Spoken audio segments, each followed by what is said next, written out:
नमस्कार, मी Suvarna from artistic designer studio. तर जसं की मी लास्ट व्हिडिओमध्ये सांगितलंय की मी कस्टमाइज आउटफिटवर इन डिटेल सिरीज घेऊन येणार आहे, अगदी स्टेप बाय स्टेप। पण त्याआधी हा व्हिडिओ करण्याचं विशेष कारण म्हणजे आता सणवार येत आहे, गौरी गणपती येत आहे। तर आता प्रत्येकाचा जो चॉईस आहे, कल आहे, तो सगळा ट्रेडिशनल आउटफिटकडे असतो। तर आता दरवर्षीप्रमाणे ह्याही वर्षी ट्रेडिशनलच, पण त्यात नवीन ट्रेंडिंग मी काय वेअर करू शकते किंवा कसं स्टाईल करू शकते, आणि ते सुद्धा बजेट फ्रेंडली, अगदी कमीत कमी बजेटमध्ये। तर त्या सर्व गोष्टींवर हा व्हिडिओ आहे, तर व्हिडिओ शेवटपर्यंत बघत राहा। तर जसे की आता मी सांगितल्याप्रमाणे आपण कमी बजेटमध्ये ट्रेडिशनल आउटफिट कसं बनवू शकतो। तर आता सगळ्यात पहिली गोष्ट ती म्हणजे आउटफिट बनवायची तर फॅब्रिक। तर ट्रेडिशनलमध्ये मोस्ट ऑफन जे आहे तर जास्त करून आपण सिल्क असेल, काठपदर असेल, बुट्टी असेल, ब्रोकेड असेल, असे फॅब्रिक यूज करतो। तर असे फॅब्रिक बाजारामध्ये जे आहे जास्त व्हरायटीमध्ये उपलब्ध नसतात, आणि असले पण तर त्याच्यामध्ये जास्त कलर कॉम्बिनेशन ऑप्शन, छान असे प्रिंटमध्ये असेल, बुट्टीमध्ये असेल, हे अवेलेबल नसतात। आणि शिवाय हे बाकी फॅब्रिकपेक्षा महाग सुद्धा असतात। तर त्यासाठी सगळ्यात बेस्ट ऑप्शन आणि कमी बजेटचा ऑप्शन म्हणजे साडी। तर साडी म्हणजे अगदी नवीन साडी घेऊन आउटफिट बनवावं तर ते गरजेचं नाहीये। तर त्यासाठी तुम्ही जे जुन्या साड्या असेल, आहेरात आलेल्या असेल, किंवा गिफ्ट मिळालेल्या सुद्धा साड्या तुम्ही यूज करू शकता, ज्याचं की टेक्स्चर खूप हार्श असेल, ज्या की खूप टोचणाऱ्या असतील, प्रॉपर ड्रेप करता येत नाही, आणि ड्रेप केल्या पण त्या व्यवस्थित कॅरी करता येत नाहीये, अनकम्फर्टेबल आहे, अशा साड्या सुद्धा आपण आउटफिटसाठी यूज करू शकतो।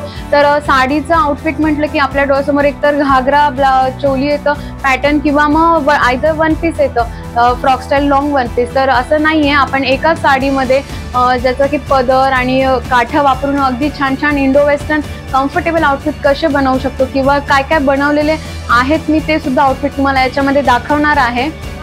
साडीचे सुद्धा आउटफिट बनवू शकता, आणि त्याचबरोबर तुम्ही जुन्या साड्यावर जर नवीन ट्रेंडिंग ब्लाऊज शिवले, किंवा डिझायनर एक ब्लाऊज बनवून घेतलं, कॉन्ट्रास्टमध्ये असेल, मल्टी कलरमध्ये असेल, छानसं असं टिकली वर्कमध्ये, मिरर वर्कमध्ये, multi colour embroidered, all over embroidered, अगदी ट्रेंडिंग स्टाईलनुसार, तर तुम्ही ते ब्लाऊज त्या सेम साडीवर वेअर करून सुद्धा ती वेगळ्या पद्धतीने प्रेझेंट करू शकता, त्याला छान स्टाईल करू शकता। तर त्याच्याच मी तुम्हाला एक एक्झाम्पल दाखवते, जे की मी आधीच्या व्हिडिओमध्ये वेअर केलं होतं। पेप्लम स्टाईल ब्लाऊज आहे ते, जे की हे आहे। तर हे पेप्लम स्टाईल ब्लाऊज कम क्रॉप टॉप असंही तुम्ही यूज करू शकता। आता हे एवढ्या मल्टिपल वे मध्ये तुम्ही हे ब्लाऊज यूज करू शकता। याला समोर एक कट दिलेला आहे, जेणेकरून तुम्ही साडीचा पल्लू प्रॉपर ड्रेप करू शकता यावर। आणि हे ब्लाऊज तुम्ही ब्लाऊज कम क्रॉप टॉप तुम्ही स्कर्टवर सुद्धा वेअर करू शकता। परत याला तुम्ही जीन्सवर वेअर करू शकता, धोती पॅन्टवर सुद्धा तुम्ही छानपैकी स्टाईल करून नवरात्रीमध्ये गरबा खेळायला सुद्धा एक छान लुक तयार करू शकता। Of course heavy jewellery, oxidise jewellery वगैरे वेअर करून यावर। तर असं तुम्ही ब्लाऊज एक मल्टी यूजचं एक छान असं मल्टी कलरमध्ये शिवून जर घेतलं, तर तुम्ही त्याचा अगदी पाहिजे तशा वेनी स्टाईल करून त्याचा यूज करू शकता। तर हा जो नेटच्या साडी, एक रेग्युलर नेटची साडी आहे, ज्या नेटच्या साडीला जी की फक्त एक प्लीटेड बॉर्डर आलेली आहे, जी की छान कॉम्प्लिमेंट देऊन जाते, कॉन्ट्रास्ट कलरमध्ये आलेली आहे। तर आता याला वेगळं असं काय करता येईल, तर स्लीव्ह जे आहे ते सिंपल रेग्युलरमध्ये शॉर्ट स्लीव्ह घेतलेले आहे, ॲज पर क्लायंट्स रिक्वायरमेंट आणि कम्फर्टनुसार।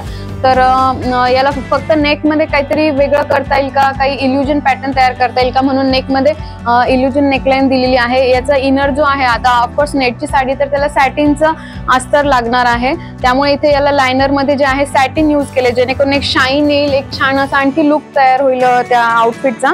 आणि त्याचबरोबर आतून त्याला कम्फर्टेबल राहा म्हणून कॉटनचं लायनर यूज केलेलं आहे। तर आता याच्यावर साडीवर जी की पदरावर एम्ब्रॉयडरी होती, तर त्या पदराचा जो एम्ब्रॉयडरीचा भाग आहे तो आपण फ्रंट पार्टला घेतलेला आहे, फ्रंट एम्ब्रॉयडरी फ्रंट साईडला घेतलेली आहे। आणि वरचं जे नेट आहे तर त्या नेटला आपण हाफ नेकलाईन दिलेली आहे, जेणेकरून मिनिमल ज्वेलरी जरी वेअर केली तरी छान लुक तयार करता येईल, फक्त इयरिंग जरी हेवी घातले तरी।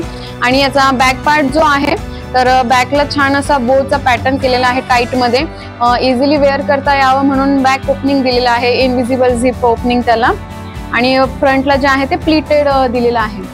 तर नेक्स्ट जो आउटफिट आहे आपला, तो अतिशय साधी साडी, म्हणजे जी की आहेरात येते, अगदी 500-600 पर्यंतच्या साडीपासून बनवलेला आहे। एक सिंपल कुर्ती बनवलेली आहे, ज्याला की रेडीमेड अँकल लेंथ पॅन्ट सोबत, कॉन्ट्रास्ट पॅन्ट कलरच्या पॅन्ट सोबत पेअर केलेला आहे। यावर जसं की एम्ब्रॉयडरी आहे पीच कलरची, तर त्या कलरच्या पॅन्ट सोबत पेअर केलेला आहे। तर आता दोन हाफ साडी असल्यामुळे हाफ साडी फुल एम्ब्रॉयडर्ड होती, आणि हाफ जो पोर्शन आहे तो प्लेन होता।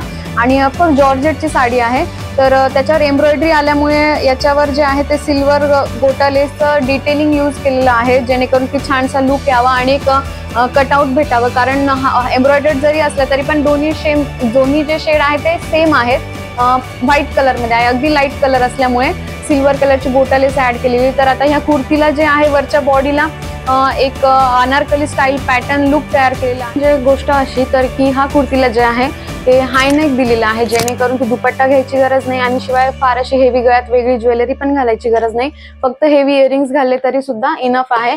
तर अशा सिंपल साडीपासून इतका छान असा ट्रेडिशनल आउटफिट तयार केला आहे. तर आता काही सिंथेटिक साड्यांचे आउटफिट मी तुम्हाला दाखवते. लेहंग्यामध्ये एक लास्ट हा खूप सुंदर असा कळीदार साडीपासून बनवलेला लेहंगा आहे. म्हणजे त्याच्या जे कळ्या आहेत ते इतके सुंदर अलाइन आहेत की जितकं छान हे साडीमध्ये फ्लॉन्ट करता आलं नसतं पॅटर्न, तितकं सुंदर हे लेहंग्यामध्ये फ्लॉन्ट करता येत आहे. कारण ऑलरेडी कळी त्याच्यामध्ये ऍड केल्यामुळे इतका छान असा फ्लेअर, इनबिल्ट फ्लेअर आपल्याला भेटलेला आहे. फक्त प्लेट्स घेतलेले आहे वर, याला कुठलंही वेगळं कटिंग केलेलं नाहीये. बॅकला सुद्धा प्लेट्स आहेत. इतकं सुंदर त्याच्या त्या कळीचा जो घेर आहे तो इनबिल्ट त्या साडीमध्ये भेटलेला आहे. तर साडीपासून बनवलेले आउटफिट तुम्हाला कसे वाटले हे मला कमेंटमध्ये नक्की सांगा.